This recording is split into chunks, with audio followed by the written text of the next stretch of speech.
فانت حضرتك اساس طارئ، فانت حضرتك العمل المفروض يكون مرتب، عمل مذكره ماضي عليها اهل البنك على الاحوال موجوده.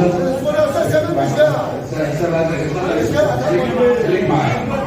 هي اساس طارئ، حضرتك تعمل مذكره، والمذكره دي تطلع للمسؤولين. الكلام مش هيتحل بالطريقه دي. حضرتك تعمل مذكره وفورا، وانا موجود معاك من لما تصب في اي مكان، انا موجود عشان نحل. حضرتك معتذرك يا باشا، حضرتك الموضوع ده موضوع شيق كده، حضرتك تعمل مذكره بالمشاكل بتاعت القريه على مسار الخطه، لكن هو الموضوع مش هيتحل أهم المشكلات التي تواجه قريتنا الحبيبة. نداء من قلب الكل إلى سيادة اللواء أشرف بدران ورئيس القرية المحترم. طبعا شايفين النهارده حب الناس واستقبالهم وتمسكهم بالأمل في التغيير، ونحن جميعا وراء هذا الحب. دي وجع كبير بقاله سنين في كل بيت من بيوت قرية الجن. الصرف الصحي بقرية الجن اليوم أصبح كارثة إنسانية بكل ما تحمله الكلمة من معنى. بيوت انشكلت وانهارت من كثرة المياه، وهذا ما نراه بأعيننا. نداء لكل القيادات التنفيذية بداية من رئيس القرية إلى محافظ كفر الشيخ. طبعا الناس كلها عايشة في وسط درك من الصرف الصحي. أطفال رجالة ما شافتش أرض ناشفة من شهور. طبعا احنا بنخاطب الإنسان قبل المسؤول، بنتكلم فيه الأب اللي بيخاف على مستقبل أولاده، ونحط أملنا في إرادهم إنك تبدأ بداية جديدة لأهالينا في قرية الجن. طبعا الجن كانت سلة خضراء، دلوقتي للأسف أرض ميتة. الجن كانت قرية حياة، للأسف الآن قرية غيارة بالملاء الصرف الصحي زي ما احنا شايفين، الكبير قبل الصغير.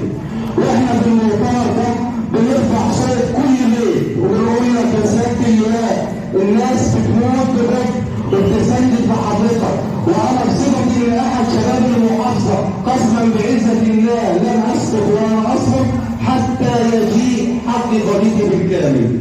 وسنترك الكلام لرئيس القريه الجهه التنفيذيه فلتفضل.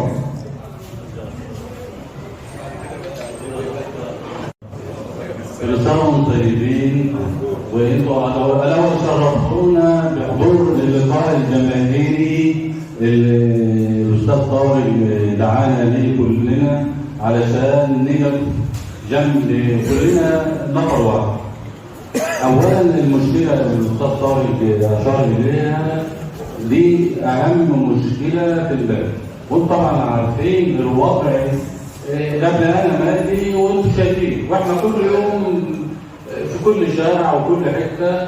فالحمد لله المنطقه دلوقتي بدات الاتحاد الاوروبي اشتغل حاليا دلوقتي في قريه دمره والحداد، واحنا الحمد لله برضك استكملنا اللي زميلنا اشتغلوا فيه، والورق الحمد لله كله جاهز.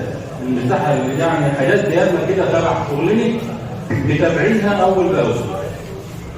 هي بس فتره بسيطه وان شاء الله الموضوع يعني اعتبره يعني منتهي باذن الله تعالى يعني. اما بالنسبه في مواضيع ثانيه انا عايز اتكلم فيها وبستغل الفرصه وجودكم معانا كلكم. اتفضل. الأول أنا أول ما جيت القرية كنت عايز أصب الدور الثاني. فطبعا دي حاجات برضك في شغلنا عايزة الورق والمستندات. وعندنا حتة برضك